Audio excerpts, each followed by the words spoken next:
In today's world, finding a career that not only sustains us financially but also brings personal fulfillment and contributes to the betterment of society can be a challenging endeavor. But hey, I am Tamanna, and this is the fourth lesson of our online program on waste management, where we will be taking on this challenge and trying to find a way to balance the personal, the professional, and societal benefits of managing a career in waste management. For this, we will take the help from the concept of Ikigai. The Japanese concept of Ikigai offers a holistic approach to the quest by helping individuals identify the intersection of what they love, what they are good at, what the world needs, and what they can get paid for.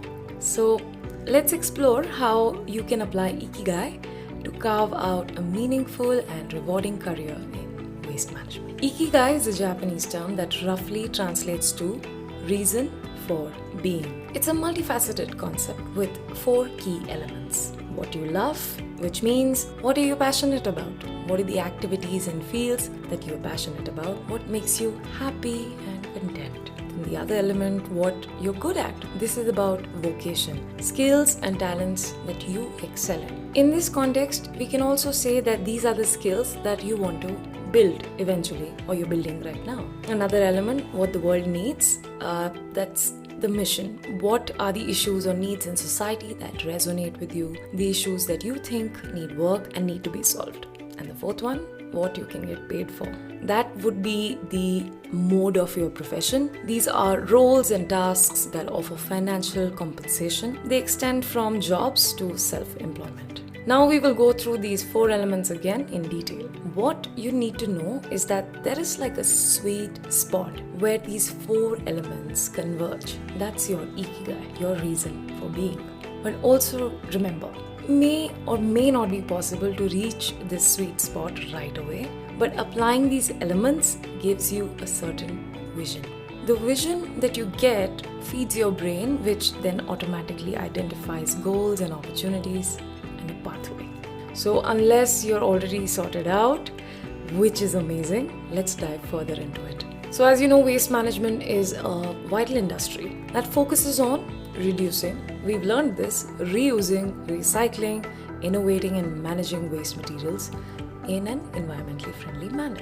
After going through all the lessons, we know that there are numerous career opportunities ranging from the on-ground operational roles to strategic and policy-making positions. Here's how you can use Ikigai methodology to find your place in this essential field. Let's go deep into the elements, starting with what you love. Here you identify your passion. Start by reflecting on your interests and passions. Do you have a strong inclination towards environmental conservation? Are you passionate about sustainability or reducing pollution? Perhaps you enjoy working on innovative solutions to global problems. Here are some specific examples. Recycling and upcycling. Here you love craft and you enjoy creating new items from recycled materials or organizing recycling drives. You might enjoy taking discarded, non-recyclable materials and making something awesome out of it. I know people personally who have created a market for bags and wallets and other fashion materials stitched out of multi-layered packaging, which is the biggest mess of it all. Another passion could be environmental advocacy. You may be passionate about educating others on sustainable practices and reducing waste. If you enjoy teaching, campaigning, or outreach, then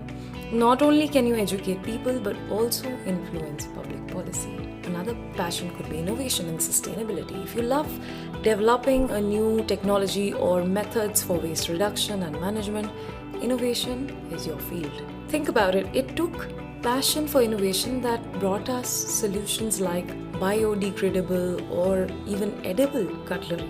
It was passion that brought us sensors and artificial intelligence operated waste segregation and sorting bins. And it's passion that we continuously develop technologies for waste to energy.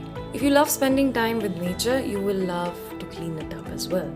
Just for your information, many NGOs and individuals, waste workers, start their journey by picking up trash from mountains and beaches or randomly on a street, and made it into a movement that it is today.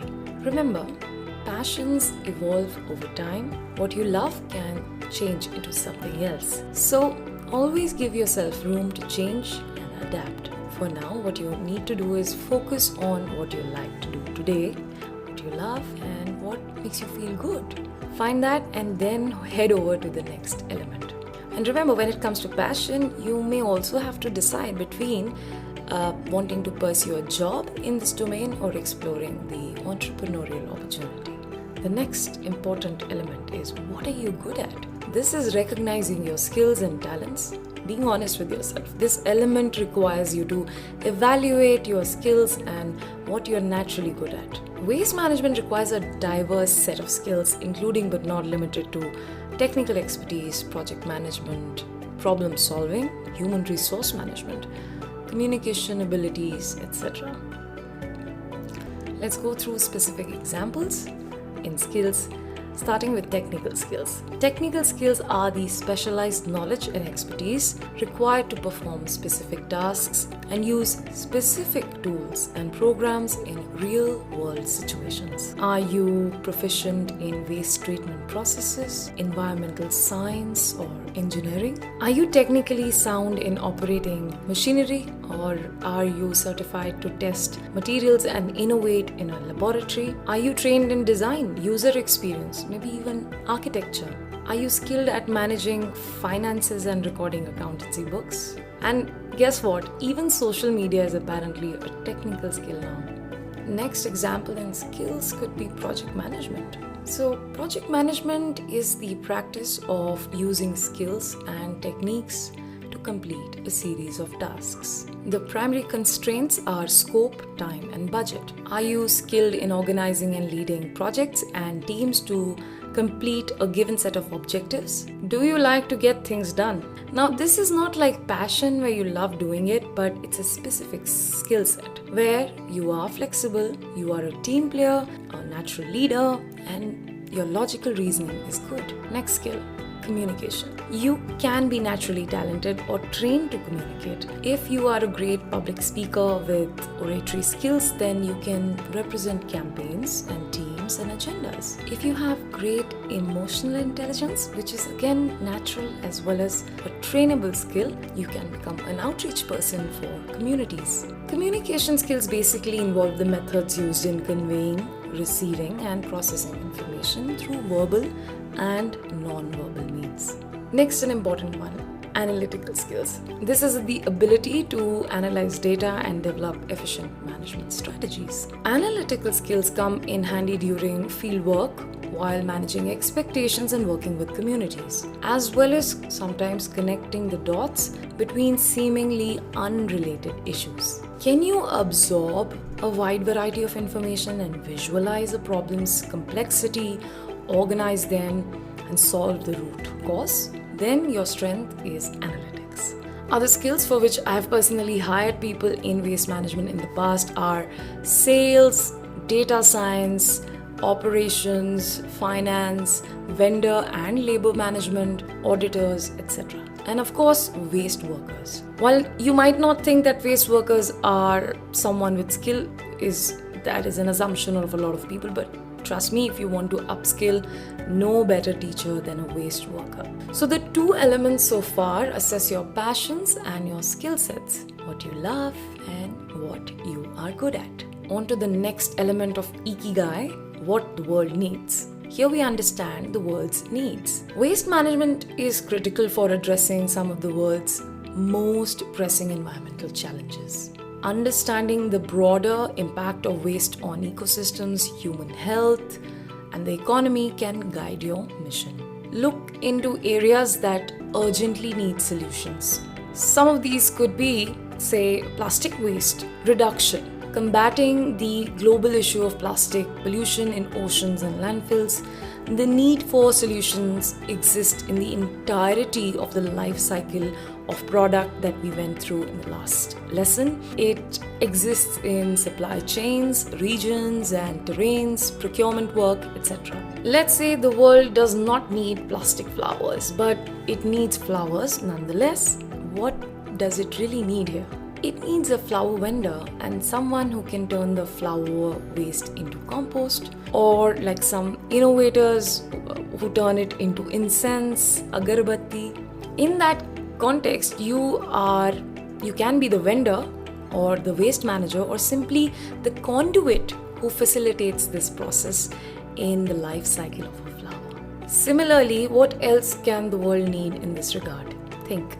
Let's say safely recycling electronic waste to prevent harmful environmental impacts, developing and promoting the use of biodegradable or reusable packaging, maybe innovating ways to convert waste materials into energy. How about composting wet waste or treating wastewater? Well, once you figure out what the world needs, now this could be your own perception, but trust me, perception is not complete until you take into account what the world really needs by asking the world around you. If you don't ask, you will never know the checks and balances required to set your goals. This element is about your vision for your community and yourself. The biggest inventors in the world started with this question: what does the world need that it does not have today? And you should think about it. On to the final element: what you can get paid for. Supposed to explore professional opportunities, exploring careers in waste management, the circular economy, and cradle-to-cradle design. Alright, on to the final element: what you can get paid for.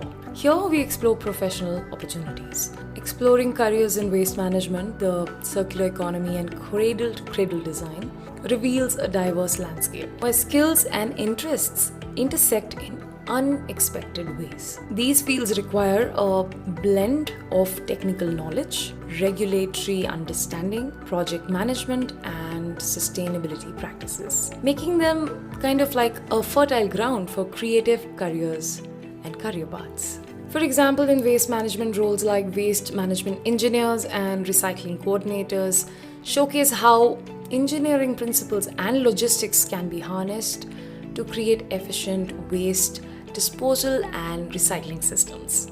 Another example is the integration of regulatory knowledge, which is crucial for environmental compliance specialists and auditors, ensuring adherence to environmental laws and regulations. Project management skills are equally vital, with positions such as sustainability managers or zero waste coordinators overseeing initiatives that drive organizational sustainability and waste management, or rather, waste reduction. The circular economy further expands these connections. Circular economy analysts and resource efficiency managers use data analytics and process improvement strategies to optimize resources, how they are used, and they also support circular initiatives. Strategists and business developers in the field leverage sustainability principles and market analysis to foster business opportunities that align with circular models. This sector also benefits from sustainable procurement and supply chain management, ensuring that the materials and products are sourced and managed in a way that minimizes waste and promotes recycling. You have a paying opportunity here again. Cradle-to-cradle design principles emphasize on sustainable product design and lifecycle management. Roles like sustainable product designer and eco-design engineers focus on creating products with minimal environmental impact, incorporating materials, material science, and sustainability knowledge. This approach extends to green building consultants and packaging designers who ensure that the built environment and product packaging adhere to sustainable practices. And guess what? Unexpectedly, general business roles also intersect in these areas. Operations manager, facilities manager, supply chain managers, they can incorporate waste management and sustainability practice into their daily operations. Similarly, roles in education, healthcare, and creative industries can integrate sustainability principles, promoting environmental consciousness across various sectors. Ultimately, the convergence of these diverse roles and skills highlight the potential to transform personal passions and expertise into impactful careers. whether through engineering, regulatory compliance, project management, or creative design professionals, can contribute to a sustainable future by embracing and integrating waste management, circular economy, and cradle to cradle design principles into their work. That was Ikigai: what you love, what you're good at, what the world needs, and what you can get paid for. Together, you find a sweet spot and hopefully a career in waste management. But there might be a few things that you have to do, so we'll go through some steps considering that you have an idea about what the world needs. Let's do this. Start with self-reflection. Take the time to introspect on what you love and what motivates you. Journal your thoughts and experiences and think about what has brought you joy and satisfaction. Next, list your skills and accomplishments. Always seek feedback from colleagues, mentors, and friends to gain a well-rounded view of your strengths. Do market research in waste management industry. Identify trends, challenges, and opportunities. Engage with professionals in the field through networking, events, seminars, and online forums. Align and act. Match your findings with potential career paths. Create a roadmap that includes education, training, maybe certifications that you might need, and start small with volunteering and internships to gain practical experience. Looks like we're at the end of the lesson. I hope you find your sweet spot. I hope you find your Ikigai in waste management. After this module, I will also share an annexure with you on different kinds of roles and opportunities in this domain. So my dear learners, waste management enthusiasts and budding professionals, in the last 4 lessons, I have tried to take on the mammoth task of crunching and explaining waste management to you through various angles, facts, discoveries, and technical knowledge. I hope you were able to absorb the details and you were able to make the most of it. There's plenty more to learn in the field. I hope you were able to make the most of it. I will see you around. Thank you.